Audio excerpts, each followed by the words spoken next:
If you've been dreaming about van life, the choice of van that you get can make or break your experience. In this video, we're going to be talking about 5 real options of ways that you can live on the road from budget to bougie. I'm Pam, and I've lived on the road in a van for going on 6 years now.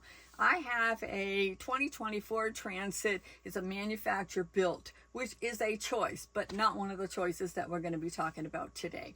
I live here with my dog Matrix, who is sleeping over here, and let's just keep him doing that.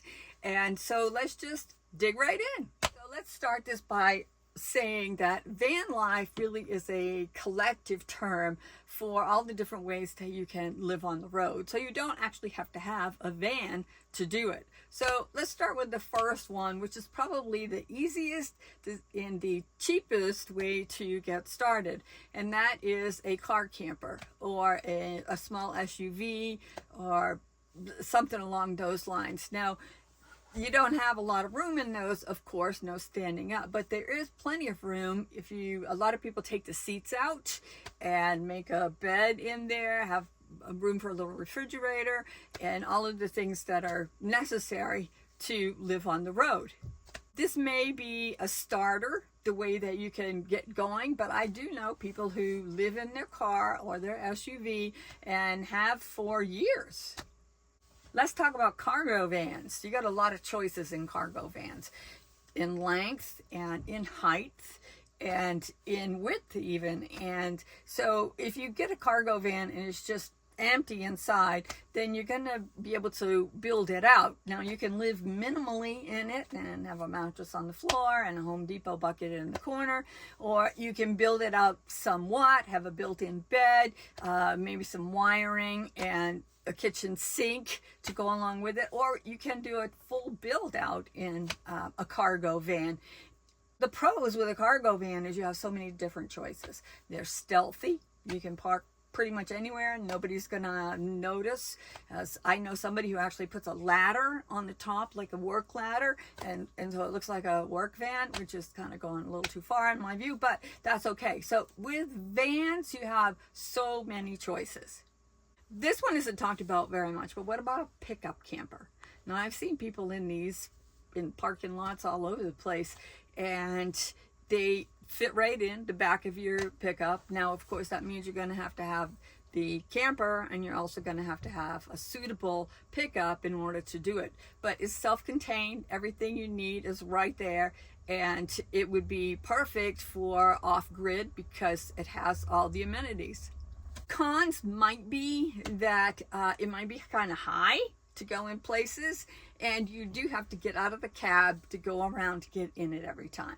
But I think there's a lot of pros that go with the pickup camper as well. If you've driven a pickup before, then it's going to be easy for you to drive. Now here's a choice, and this is going to be for a special kind of person who wants to live on the road, but you can get, for instance, a Jeep and have a tent that is built into the top. It hooks right onto the roof racks, and there's a ladder that's going up to it. The advantage of having that is in the Jeep itself, you're going to have a lot more room for storage. It's easier to have more than one person in there. Some of these tents come with built-in mattresses and are very comfortable. The disadvantages, of course, is that you're not going to be parking in the Walmart parking lot. So you're going to be off-grid all the time, and you have to set it up every time. And if you're in a rainy season, that might not be the best way to do it. And, of course, my all-time favorite to talk about is the schoolie. We have all seen schoolies somewhere, and there are so many different variations because it's a blank canvas when you get it. Now, they are a little long. The smaller ones are up to 25 feet, and then the larger ones are from 35 to 45 feet, and you've seen those, I'm sure, out on the road as well. And I've been in a few schoolies. The smaller ones are, of course, more compact, but I've been in some big ones where they have a fireplace and a separate living room and everything. So, these are all build-outs for sure. And, of course, when you get the school bus, then it's going to have seats in it, so you're going to have to take all those out. So there are some things that you're going to have to do to it. And, of course, it is used, and it's probably been well used. So Some of the cons, though, are you cannot stealth park a schoolie. There's no way you can stealth park it. And it is harder to get into some places because it is so long. You feel like you want the peace signs all over the side of them because they're just kind of cool. So those are 5 options. You can also, I mean, there's so many different options, but these may be some that you need to think about. And as you get ready to move onto the road in van life, and of course, as you see, there's a lot of different things that are inclusive in that term, van life, then you need to explore some of these options. And one of the things that is the most important is, as far as I'm concerned, is how are you going to be using your van or car or schoolie or whatever you decide. Are you going to want to stay in town and stay in campsites, or are you going to want to stay out in the woods and in the boonies?